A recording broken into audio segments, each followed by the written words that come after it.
प्रिय मित्रों, नमस्कार, राधे राधे, जय श्री कृष्ण। मित्रों, योग का साधारण अर्थ होता है जोड़, लेकिन ज्योतिष विज्ञान में जब हम कुंडली विचार करते हैं तो योग का अर्थ होता है ग्रहों की परस्पर शुभाशुभ स्थितियां। शुभ योगों से जब ग्रहों की परस्पर शुभ स्थिति बनती हैं तो शुभ योग का निर्माण होता है। हजारों योग हैं, जिनमें से एक धन योग भी है, बहुत महत्वपूर्ण योग है। जब ग्रहों की शुभ स्थिति होती है, खास स्थिति होती है, तो कई योगों का निर्माण होता है, जिसमें से धन योग भी है। मैं बतलाऊंगा धन योग का निर्माण कैसे होता है। ग्रहों की अगर शुभ स्थिति है, ग्रहों की परस्पर शुभ स्थिति है, तो शुभ योग का निर्माण होगा। अगर परस्पर अशुभ स्थिति है तो अशुभ योग का निर्माण होगा। ग्रहों की शुभ परस्पर स्थिति से लग्न कुंडली मजबूत होती है। लग्न कुंडली जातक जातिका के पक्ष में होती है। अगर ग्रहों की परस्पर अशुभ स्थिति है तो कुंडली निर्बल हो जाती है। जातक को अनेकों दुश्वारियों का सामना करना पड़ता है।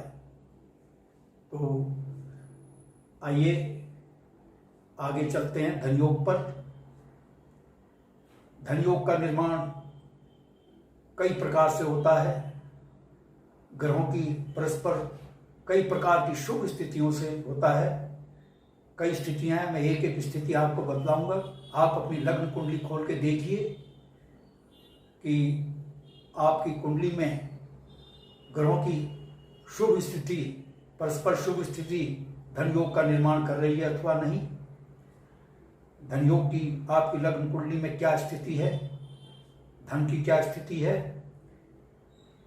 ग्रहों की परस्पर शुभ स्थिति पहली ये है कि अगर प्रथम स्थिति ये है कि अगर नवम भाव का स्वामी ग्रह, नवम भाव त्रिकोण का भाव कहलाता है, बहुत ही शुभ भाव है। त्रिकोण का भाव बहुत शुभ भाव कहलाता है। हालांकि केंद्र के भाव भी शुभ भाव होते हैं। केंद्र के भाव ये हैं 1, 4, 7, 10, लेकिन इनसे अधिक शुभ भाव त्रिकोण का भाव है।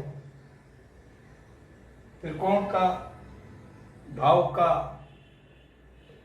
भाव का ग्रह स्वामी और एकादश भाव का ग्रह स्वामी दोनों किसी एक भाव में शुभ भाव में विराजमान हो जाएं तो जातक की लग्न कुंडली में शक्तिशाली धन योग है। धन योग का अभिप्राय है धन का आगमन, जैसा कि इसके नाम से ही जाहिर है। चाहे आकस्मिक स्रोत हो या नियमित स्रोत हो, उससे धन का आगमन, धन में वृद्धि, नवीन आय स्रोतों का निर्माण, आकस्मिक धन लाभ, जुआ सट्टा लॉटरी शेयर बाजार से लाभ, शेयर बाजार से आकस्मिक लाभ। तो आप कैसे जानेंगे कि नवम भाव का स्वामी ग्रह कौन है और एकादश भाव का ग्रह स्वामी कौन है। नवम भाव में जो राशि विद्यमान है उस राशि का स्वामी ग्रह नवम भाव का ग्रह स्वामी कहलाएगा, और एकादश भाव में जो राशि विराजमान है उस राशि का स्वामी ग्रह एकादश भाव का स्वामी ग्रह कहलाएगा। कोई भी राशि हो सकती है इनमें। और तो ये दोनों ग्रह अगर एक साथ किसी भी शुभ भाव में विराजमान हो जाएं तो शक्तिशाली धन योग का निर्माण होता है। कौन सी राशि का ग्रह कौन सा स्वामी होता है ये मैं आपको बतला देता हूं। सूर्यदेव सिंह राशि के स्वामी होते हैं।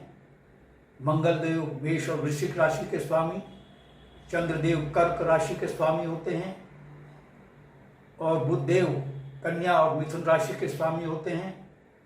शुक्रदेव ऋषभ और तुला राशि के स्वामी होते हैं, और शनिदेव कुंभ और मकर राशि के स्वामी होते हैं। बृहस्पति देव धनु और मीन राशि के स्वामी होते हैं। आपकी लग्न कुंडली में नंबर होंगे, नंबर दिए होंगे।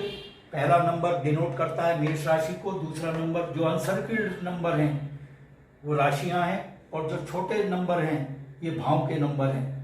ये सैंपल कुंडली है।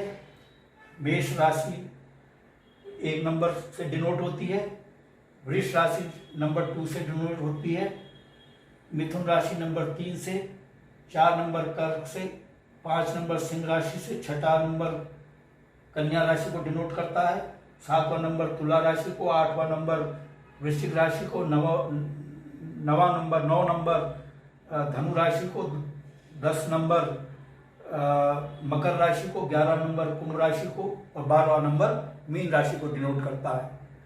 उम्मीद करता हूँ समझ गए होंगे राशियों के क्या नंबर है और कौन से ग्रह किस राशि का स्वामी है।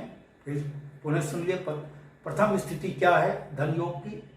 आपकी कुंडली में धन योग है या नहीं, आप लग्न कुंडली खोल के देखिए। यदि नवम भाव का ग्रह स्वामी और एकादश भाव का ग्रह स्वामी एक ही भाव में शुभ भाव में विराजमान हो जाए, शुभ भाव कौन से होते हैं 3, 6, 8, 12 को छोड़ करके, 3, 6, 8, 12 को छोड़ करके जितने भी भाव हैं शुभ भाव हैं, जिसमें से केंद्र के भाव 1, 4, 7, 10 नंबर के हैं और त्रिकोण के भाव ये हैं 5वां नंबर नवम और पहला भाव भी त्रिकोण का भाव कहलाता है। ये केंद्र का और त्रिकोण दोनों का भाव कहलाता है, लग्न का भाव, प्रथम भाव। तो आप देखिए। और दूसरी धन योग का निर्माण तब होता है जैसा कि मैंने बतलाया, नवम और एकादश भाव के स्वामी किसी शुभ भाव में विराजमान हो जाए। लेकिन शुभ भाव में विराजमान होने के साथ साथ ये भी कंडीशन है, वे अपनी नीच राशिस्थ नहीं होने चाहिए, अपनी नीच राशि में विराजमान नहीं होने चाहिए और शत्रु राशि में विराजमान नहीं होने चाहिए और पाप ग्रहों के साथ विराजमान नहीं होने चाहिए, ना ही पाप ग्रहों की उन पर दृष्टि हो। अगर ये स्थिति उत्पन्न होती है, यदि दोनों ग्रह ऐसे भाव में विराजमान है जिनमें से एक ग्रह नीच राशिस्थ है, नीच राशि में विराजमान है और इन दोनों पर पाप ग्रह की दृष्टि है या पाप ग्रहों के साथ विराजमान है, तो धन योग का निर्माण फिर भी होगा, लेकिन वो कमजोर होगा। धन की प्राप्ति आपको फिर भी होगी, लेकिन 100% नहीं होगी, परसेंटेज आपकी डाउन हो जाएगी। दूसरी स्थिति धन योग की तब बनती है जब नवम और दशम भाव के स्वामी ग्रह किसी भी शुभ भाव में एक साथ विराजमान हो जाएं, तो आपकी लग्न कुंडली में शक्तिशाली धन योग है। जैसा कि मैंने बताया, नीच राशि से नहीं होना चाहिए इनमें से कोई ग्रह और उन पर पाप ग्रहों की दृष्टि नहीं होनी चाहिए, ना ही किसी पाप ग्रह के साथ विराजमान होनी चाहिए। तीसरी स्थिति धन योग की तब बनती है जब नवम भाव के स्वामी और चतुर्थ भाव के स्वामी, चतुर्थ भाव भूमि भवन वाहन सुख का भाव कहलाता है, भूमि भवन वाहन आदि सुखों का भाव कहलाता है। नवम भाव जैसे मैंने बताया भाग्य का भाव कहलाता है, चतुर्थ भाव केंद्र का भाव है। अगर नवम भाव का स्वामी और दशम भाव के स्वामी नवम भाव का स्वामी और चतुर्थ भाव के स्वामी किसी भी शुभ भाव में विराजमान हो जाएं, शुभ भाव कौन से मैं बतला चुका हूं, 3, 6, 8, 12 को छोड़कर ये शुभ भाव कहलाते हैं। 3, 6, 8, 12 इनको छोड़कर किसी भी भाव में एक साथ विराजमान हो जाएं तो शक्तिशाली धन योग का निर्माण होता है। इसमें भी वही कंडीशन रहेगी कि ये दोनों में से कोई भी ग्रह नीच राशिष्ट नहीं होना चाहिए, ना ही शत्रु राशि में विराजमान होना चाहिए और ना ही इन पर किसी पाप दृष्टि हो और ना ही किसी पाप ग्रह के साथ स्थित हो। अगर ऐसी स्थिति होती है तो धन योग कमजोर हो जाएगा। धन योग तो फिर भी रहेगा, लेकिन 100% फल नहीं मिलेगा। मित्रों, जब चौथी स्थिति है जब नवम भाव का स्वामी और पंचम भाव के स्वामी ग्रह, नवम भाव में पंचम भाव में कोई सी भी राशि हो सकती है, उसका स्वामी ग्रह राशि के अनुसार होगा। जैसा कि मैं बतला चुका हूं, एक बार और दोहरा देता हूं। सूर्य देव सिंह राशि के स्वामी होते हैं, मंगल देव मेष वृश्चिक राशि के स्वामी होते हैं, चंद्रदेव कर्क राशि के स्वामी, बुधदेव मिथुन कन्या राशि के स्वामी होते हैं, कहलाते हैं, और शुक्रदेव तुला और वृष राशि के स्वामी कहलाते हैं, बृहस्पति देव धनु और मीन राशि के स्वामी कहलाते हैं, और शनि देव कुंभ और मकर राशि के स्वामी कहलाते हैं। ये नंबर राशि नंबर से डिनोट होती है। फिर से दोहरा देता हूँ जिन्होंने अभी मेरा चैनल देखा है। प्रथम नंबर मेष राशि को डिनोट करता है, दूसरा नंबर ये अनसर्किल नंबर राशियों के नंबर हैं, और छोटे छोटे नंबर भाव के नंबर है। पहला अनसर्किल नंबर मेष राशि को, दूसरा नंबर वृष राशि को, तीसरा नंबर मिथुन राशि को, चौथा कर्क को, पांचवा सिंह राशि को, छठा कन्या राशि को, सातवां तुला, आठवां वृश्चिक, नौवां धनु राशि को, 10वां मकर, 11वां कुंभ और 12वां मीन राशि को डिनोट करता है। जब नवम भाव के स्वामी और पंचम भाव के स्वामी किसी भी शुभ भाव में एक साथ विराजमान हो जाए, शुभ भाव वो हैं जो 3, 6, 8, 12 नहीं है 3, 6, 8, 12 के अलावा किसी भाव में विराजमान हो जाएं तो शक्तिशाली धन योग का निर्माण होता है। और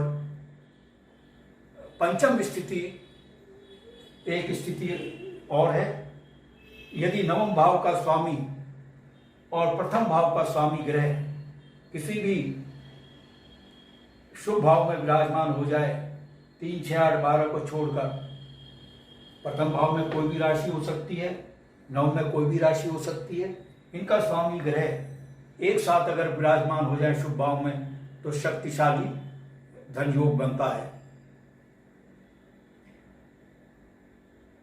एक और स्थिति है जो कि छठी स्थिति है, जब नवम भाव का स्वामी और द्वितीय भाव का स्वामी ग्रह किसी भी शुभ भाव में विराजमान हो जाएं, 3, 6, 8, 12 को छोड़ करके किसी भी भाव में विराजमान हो जाएं तो शक्तिशाली धन योग का निर्माण होता है, बहुत ही शुभ धन योग का निर्माण होता है। ऐसे में जातक को आकस्मिक धन लाभ हो सकता है, जीवन पर्यंत उसके धन में वृद्धि होती है, उसकी बचत में वृद्धि होती है, सेविंग्स में वृद्धि होती है, किसी भी स्रोत से उसको धन लाभ हो सकता है, आकस्मिक हो या नियमित। आय के नवीन स्रोत खुलते हैं। द्वितीय भाव बचत का भाव है, बचत में वृद्धि होती है।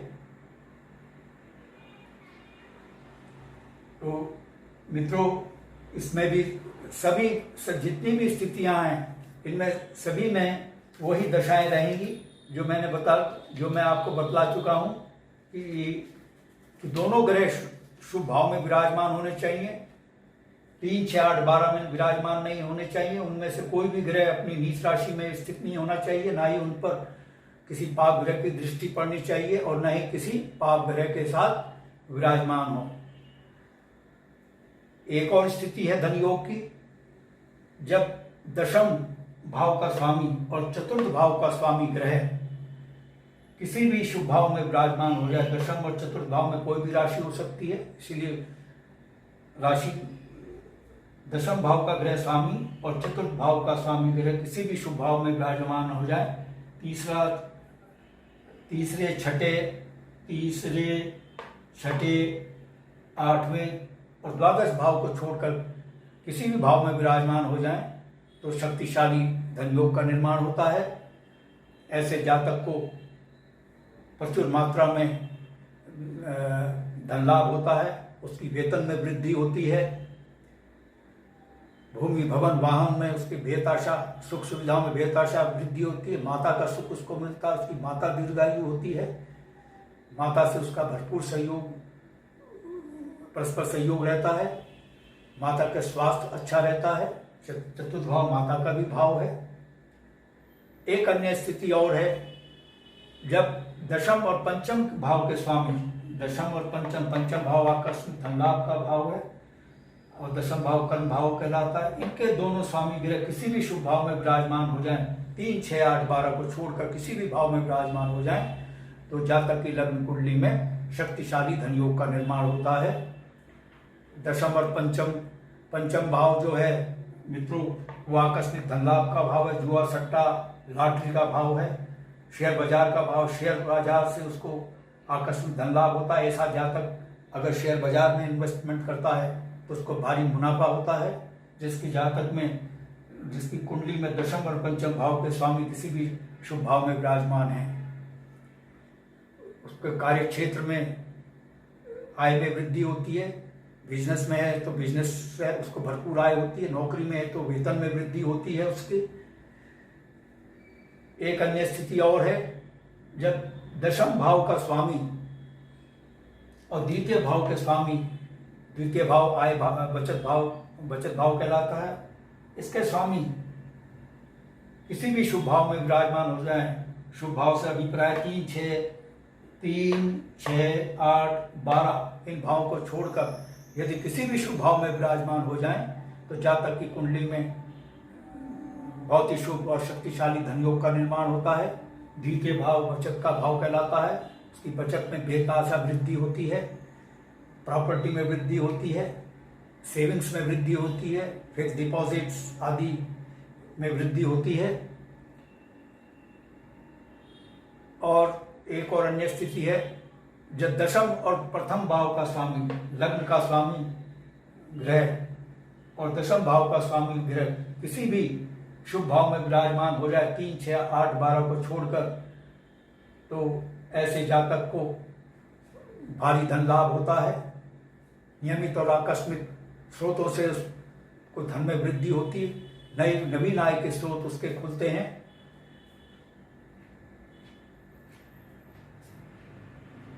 एक और स्थिति है, यदि एकादश और प्रथम भाव का स्वामी किसी भी शुभ भाव में विराजमान हो जाए तो भारी धन योग का निर्माण होता है। एकादश भाव मित्रों आय का भाव कहलाता है। जातक की आय में दिन दुनी रात चौगुनी रफ्तार से वृद्धि होती है। आय के नवीन स्रोत खुलते हैं। आप लग्न कुंडली खोल के देखिए कि आपकी कुंडली में कौन सी स्थिति है धन योग की। धन योग की कई स्थितियां होती हैं, मैं एक एक करके बतला रहा हूं। आप लग्न कुंडली खोल के देखें, अगर एकादश भाव का स्वामी ग्रह और लग्न भाव का स्वामी ग्रह किसी भी शुभ भाव में विराजमान हो जाए तो बहुत ही शुभ और शक्तिशाली धन योग का निर्माण होता है। एक अन्य स्थिति और है, जब एकादश और द्वितीय भाव के स्वामी, एकादश और द्वितीय भाव का स्वामी ग्रह, द्वितीय भाव जैसे मैं बतला चुका हूं बचत का भाव का कहलाता है, ग्रह एकादश और द्वितीय भाव के स्वामी ग्रह किसी भी शुभ भाव में विराजमान हो जाए, यानी 3, 6, 8, 12 को छोड़कर 3, 6, 8, 12 इन भाव छोड़कर किसी भी शुभ भाव में विराजमान हो जाए तो जातक की कुंडली में भारी धन योग होता है।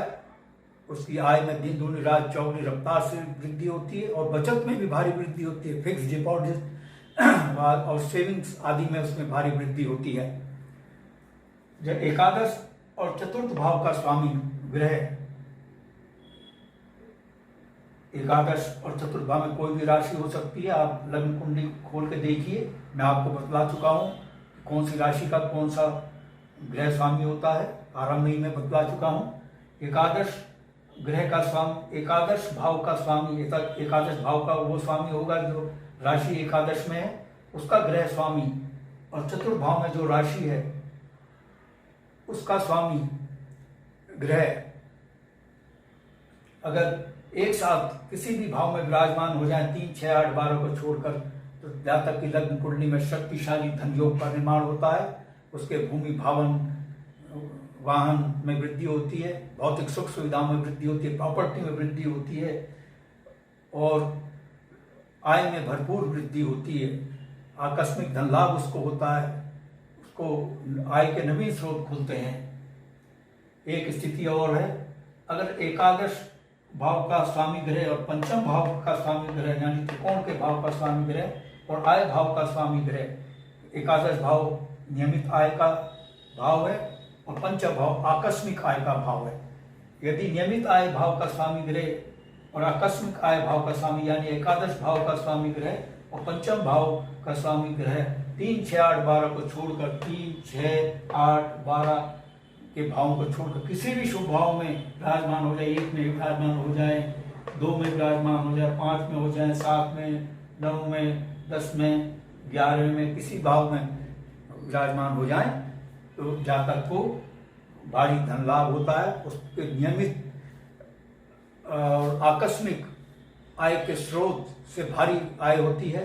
आकस्मिक धन लाभ उसको होता है। शेयर बाजार से उसको आकस्मिक धन लाभ होता है। पंचम भाव जुआ, सट्टा, लॉटरी शेयर बाजार का भाव है।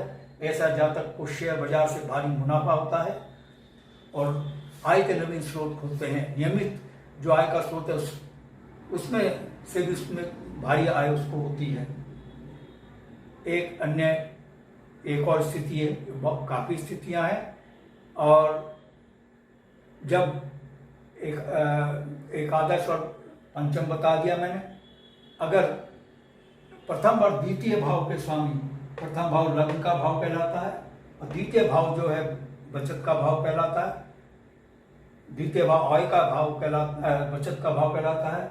लग्न भाव का स्वामी ग्रह यानी प्रथम भाव का स्वामी ग्रह, प्रथम भाव में जो राशि विराजमान है उसका ग्रह, और द्वितीय भाव का स्वामी ग्रह, द्वितीय भाव में जो राशि विराजमान है उसका स्वामी ग्रह है ना। समझ गए आप? प्रथम भाव में लग्न में जो राशि विराजमान है उस ग्रह का स्वामी ग्रह, और द्वितीय भाव में जो राशि विराजमान है उसके स्वामी ग्रह 3, 6, 8, 12 भाव को छोड़कर 3, 6, 8, 12 भाव को छोड़ किसी भी भाव में विराजमान हो जाए तो शक्तिशाली धन योग का निर्माण होता है।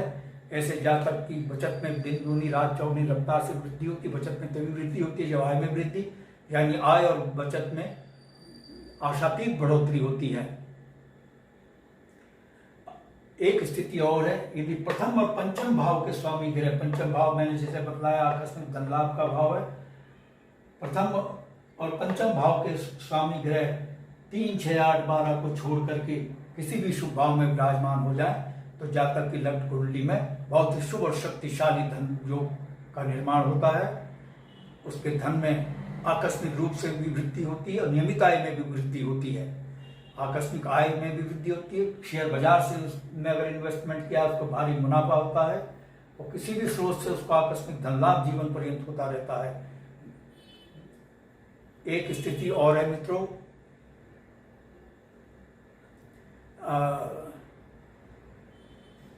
यदि द्वितीय और पंचम के स्वामी एक भाव में विराजमान हो, द्वितीय और पंचम, द्वितीय बचत का भाव कहलाता है और पंचम आकस्मिक धन लाभ, द्वितीय और पंचम भाव के स्वामी ग्रह किसी भी शुभ भाव में विराजमान हो जाए 3, 6, 8, 12 भाव को छोड़कर तो जातक की लग्न कुंडली में शक्तिशाली धन योग का निर्माण होता है। धन योग जैसा कि जाहिर है, धन में वृद्धि, धन का आगमन। एक अन्य स्थिति और है, यदि द्वितीय और चतुर्थ भाव के स्वामी ग्रह, द्वितीय और चतुर्थ भाव के स्वामी ग्रह एक ही राशि में, एक ही भाव में विराजमान हो जाएं तो जातक को आकस्मिक धन लाभ होता है। नियमित स्रोत से भी उसको धन लाभ होता है। नियमित आय में भी वृद्धि होती है। भूमि, भवन, वाहन में उसकी काफी वृद्धि होती है। प्रॉपर्टी में वृद्धि होती है। एक स्थिति और है, यदि चतुर्थ और पंचम भाव के स्वामी ग्रह, चतुर्थ और पंचम भाव के स्वामी ग्रह यानी केंद्र और त्रिकोण के भाव के स्वामी ग्रह, चतुर्थ भाव त्रिकोण का केंद्र का भाव, पंचम भाव केंद्र का भाव, त्रिकोण का भाव, फिर से सुन लीजिए, चतुर्थ भाव केंद्र का भाव, पंचम भाव त्रिकोण का भाव कहलाता है।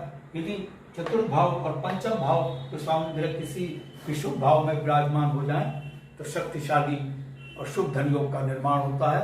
ऐसे जातक, ऐसे लग्न कुंडली वाले जातक की आय में भारी वृद्धि होती है, प्रॉपर्टी में वृद्धि होती है, भूमि, भवन, वाहन में उसके पास प्रचुर मात्रा में होते हैं, भौतिक सुख सुविधा पर प्रचुर मात्रा में होती है, प्रॉपर्टी काफी उस पर होती है, उसको उसके धन में वृद्धि जीवन पर्यंत होती रहती है। यदि सप्तम और यदि एक स्थिति और है, सप्तम और प्रथम भाव यानी लग्न भाव के स्वामी ग्रह किसी भी शुभ भाव में विराजमान हो जाए, 3, 6, 8, 12 को छोड़ के, धन योग के लिए शुभ भाव में 3, 6, 8, 12 को छोड़ के ये दोनों स्वामी ग्रह यानी सप्तम भाव का स्वामी ग्रह और लग्न का स्वामी ग्रह 3, 6, 8, 12 को छोड़कर किसी भाव में विराजमान हो जाए तो शक्तिशाली धन योग का निर्माण होता है। इसी प्रकार से सप्तम और चतुर्थ भाव का स्वामी ग्रह यदि एक साथ शुभ भाव में विराजमान हो जाए तो भी धन योग का निर्माण होता है। मैंने बतला चुका हूँ धन योग के निर्माण से क्या लाभ होगा। बार बार दोहराने से वीडियो बहुत लंबा हो जाएगा, वीडियो की रिपीटेशन होती है। इसी प्रकार से सप्तम और दशम के स्वामी ग्रह सप्तम और दशम किसी भी शुभ भाव में विराजमान हो जाए तो भी धन योग का निर्माण होता है। जब सप्तम और एकादश भाव के स्वामी ग्रह, एकादश आय का भाव, सप्तम भाव बिजनेस का भाव, किसी भी शुभ भाव में इन दोनों के स्वामी ग्रह विराजमान हो जाए तो जातक के धन में भारी वृद्धि होती है। तो मित्रों, आप अपनी लग्न कुंडली खोल कर देखें, आपकी कुंडली में परस्पर ग्रहों की क्या स्थिति है, धन योग का निर्माण की स्थिति क्या है, आप स्वयं भी जान सकते हैं। यदि मित्रों आपको मेरा यह एपिसोड पसंद आया है, I request you to please subscribe my channel. मेरा चैनल सब्सक्राइब करने से आपको 2 लाभ होंगे। मैं एस्ट्रो एडवाइजर के साथ साथ फ्लूटिस्ट भी हूँ, और एस्ट्रो के साथ साथ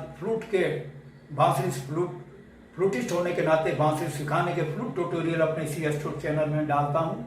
और बॉलीवुड के सुपरहिट गाने, धार्मिक गाने, देशभक्ति के गाने और बॉलीवुड के एवरग्रीन रोमांटिक गाने, सुपरहिट रोमांटिक गाने अपनी बांसुरी से बजा करके बैकग्राउंड म्यूजिक के साथ अपने स्टूडियो में शूट करके इसी एस्ट्रो चैनल में डालता हूँ। मेरे चैनल का आपको भरपूर लाभ मिले। I therefore request you to please subscribe my channel, जिससे आपको इस चैनल का दोहरा लाभ मिले। यदि आपके मन में कोई प्रश्न या क्वेरी है तो आप कमेंट बॉक्स में कमेंट कर सकते हैं। और यदि आप अपनी लग्न कुंडली या जन्म पत्रिका की एनालिसिस कराना चाहते हैं तो आप अपने प्रश्नों के साथ अपनी बिल्कुल सही जन्म तिथि, जन्म समय, जन्म स्थान मेरे व्हाट्सएप नंबर 9411769698 पर भेज सकते हैं। मैं आपके प्रश्नों का तुरंत उत्तर दूंगा। बस आज इतना ही मित्रों, धन्यवाद। राधे राधे, जय श्री कृष्ण।